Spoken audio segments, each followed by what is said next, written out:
السلام عليكم ورحمة الله وبركاته. أهلا بكم. في سؤال كده بنتسأله باستمرار وبيبقى كأنه سؤال تعجيزي، اللي هو يعني شوف لي بقى حل في الموضوع ده. أنا بغسل أسناني باستمرار ومع ذلك أسناني بتسوس. أهلا بكم، أنا دكتور عمرو سامي، ولو لسه جديد في القناة ما تنساش تعمل سبسكرايب وتفعل الجرس عشان يوصلك فيديوهاتنا أول بأول.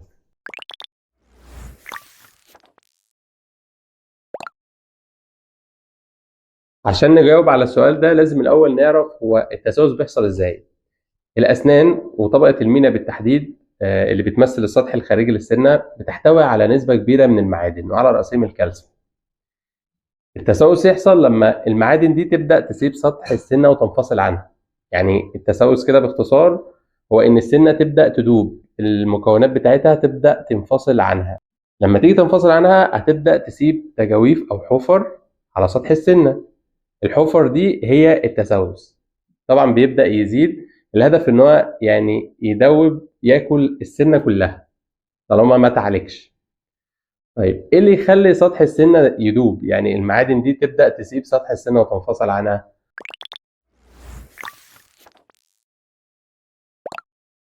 لو ان الاسنان عشان تحافظ على الاستراكشر بتاعها لازم تكون موجوده في وسط متعادل، وسط غير حمضي.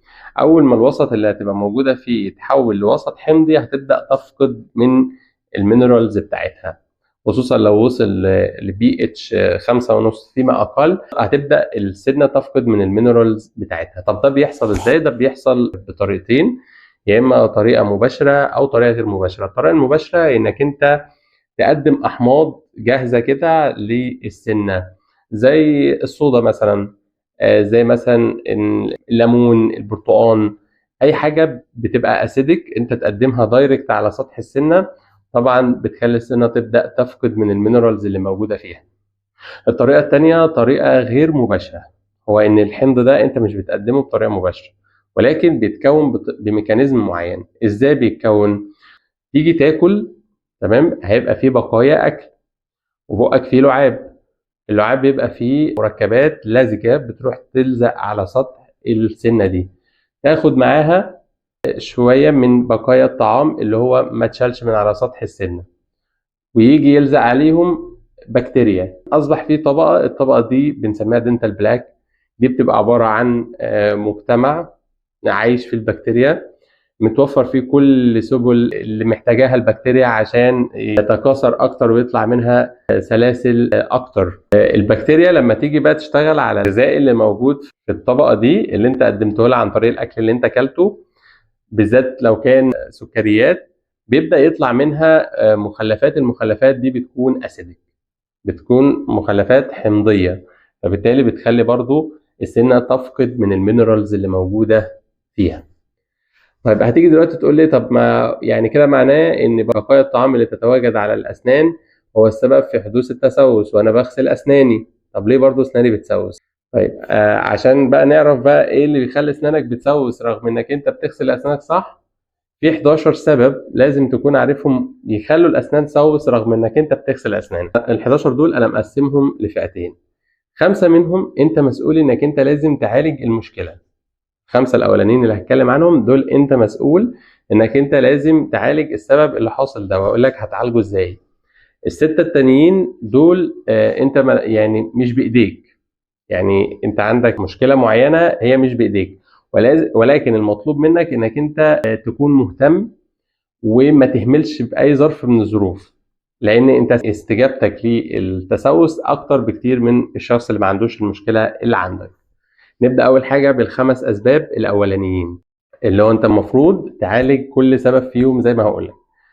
أول حاجة إنك أنت تكون أصلا بتغسل أسنانك بطريقة غير صحيحة، ودي يا إما التكنيك نفسه مش صح، إنك بتغسل أسنانك بطريقة مش صح، أو إنك أنت المدة اللي بتغسل فيها أسنانك مدة صغيرة جدا ما بتلحقش إنك تنظف كل الأسطح بتاعت الأسنان، يا إما التوقيت اللي بتغسل فيه أسنانك توقيت غير صحيح. يعني مثلا بتيجي تنام بالليل وبقك فيه بقايا طعام وبتنام بالوضع ده، طبعا ده خطر جدا حتى لو انت طول النهار قاعد عمال تغسل اسنانك.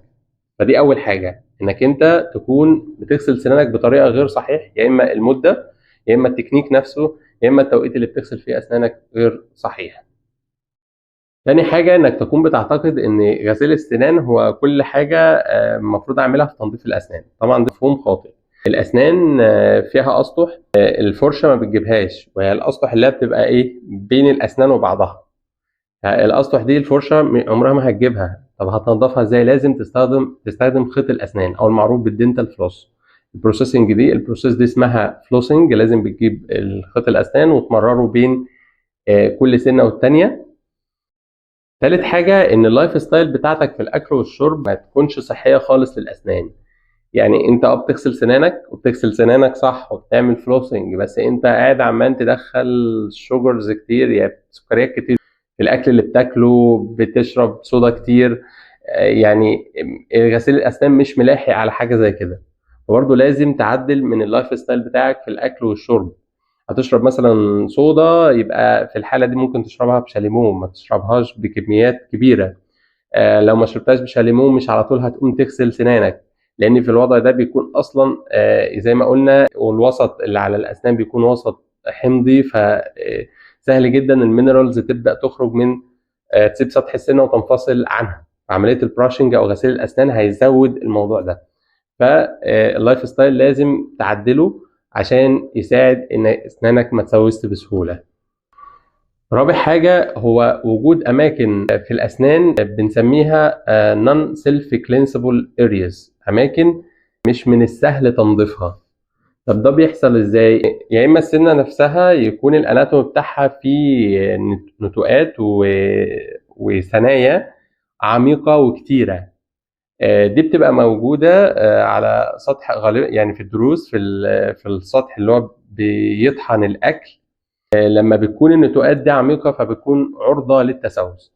طبعا لو اتشخصت من البداية ليها مانجمنت معين، ان هو بيتحط مادة معينة تعمل لها سيلينج تقفلها.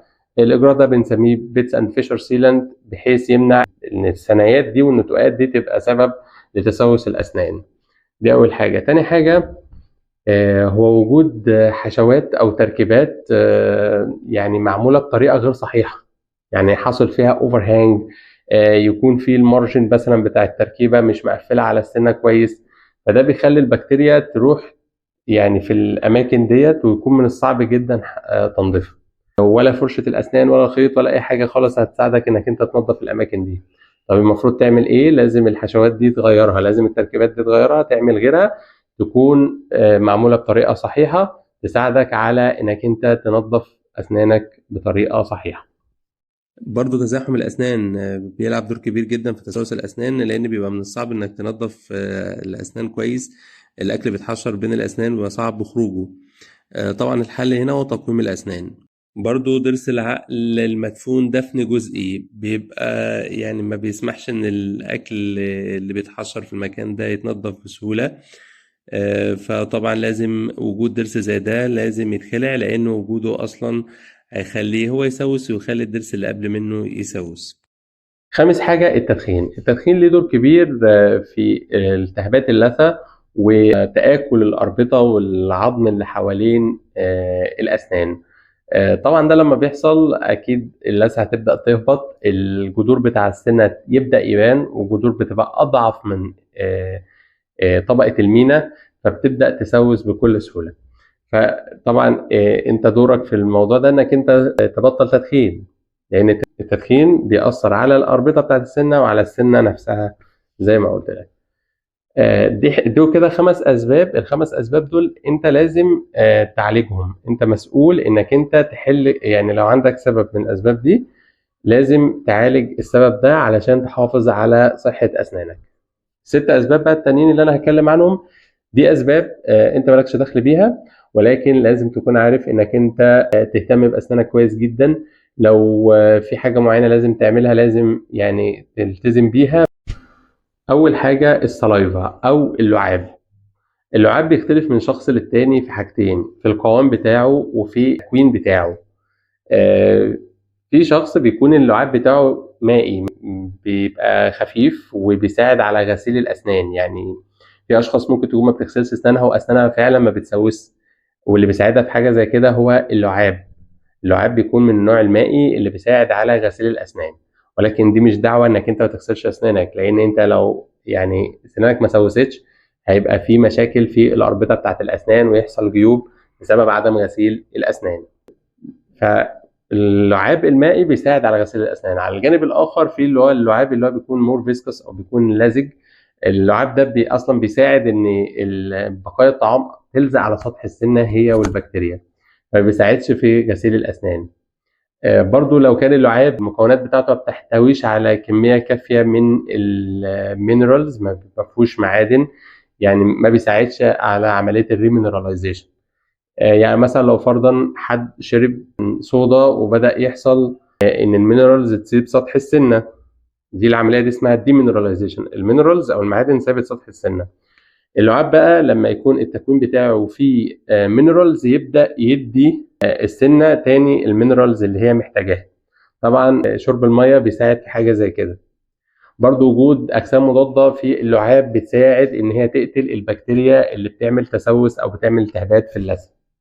فاللعاب له دور كبير جدا. تاني حاجة هو وجود مرض معين بيخلي الأسنان تسوس بسهولة.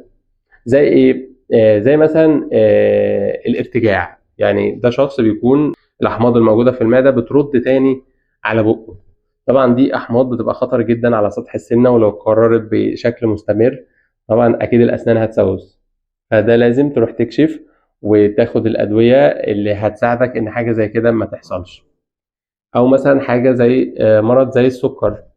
السكر برضو مشكلته ان هو بيأثر على الاربطه بتاعه الاسنان، فبالتالي هيحصل ان جذور الاسنان تبان، وجذور الاسنان بتبقى عرضه اكتر للتسوس، بتسوس بسهوله. دي كده تاني حاجه.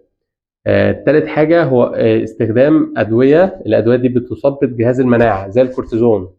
الكورتيزون بيثبط جهاز المناعه، فبالتالي اللثه ممكن تلتهب بسرعه، الاسنان تسوس بسرعه. فما ينفعش حد مثلا بياخد ادويه مثبطه للمناعه زي الكورتيزون لفترات طويله ويهمل في اسنانه سكريات وصودا براحته وما بيغسلش اسنانه. طبعا الاسنان هيكون معدل التسوس فيها هيكون اسرع. رابع حاجه جفاف الفم. سطح الاسنان لما يبقى جاف بيدي فرصه اكتر للتسوس ان هو يحصل، لان مش هيبقى فيه الووشنج اكشن او عمليه الغسيل اللي بتعملها اللعاب على سطح السنه. طب الموضوع ده يحصل امتى؟ يحصل في حاجتين: انك انت ان يكون في مشكله في التنفس، تكون بتتنفس من بقك سواء انت صاحي او انت نايم، فدي لازم تروح تكشف انف واذن وتشوف ايه المشكله. لو في مثلا لحميه لازم تعالجها بحيث ترجع تاني تتنفس من الانف. فدي اول حاجه. او مثلا ان يكون في مشكله في الغدد اللعابيه نفسها. الغدد اللعابيه غير قادره ان هي تفرز الكم الكافي من اللعاب اللي انت محتاجه. برضو في الحالة دي لازم تكشف وتعرف السبب والسبب يتعالج. خامس حاجة الهرمونز، والموضوع ده متعلق أكتر بالسيدات. يعني مثلا في محطات كده في حياة الفيميلز بيكون فيها تغير في الهرمونات. يعني أشهرهم مثلا فترة الحمل. فترة الحمل بيحصل إن الهرمونات بتزيد، ده بيخلي اللثة بتلتهب بشكل أسرع والأسنان بتسوس بشكل أسرع. فلازم يكون في عناية بالأسنان واللثة أثناء فترة الحمل. يعني ما ينفعش حضرتك تبقي حامل وتهملي في أسنانك، لأن أنت الأسنان هتلاقيها بتسوس بشكل أو بمعدل أسرع. سادس حاجة هي إن الأسنان أصلا تكون ضعيفة، يعني تكون تكوينها نفسه ضعيف.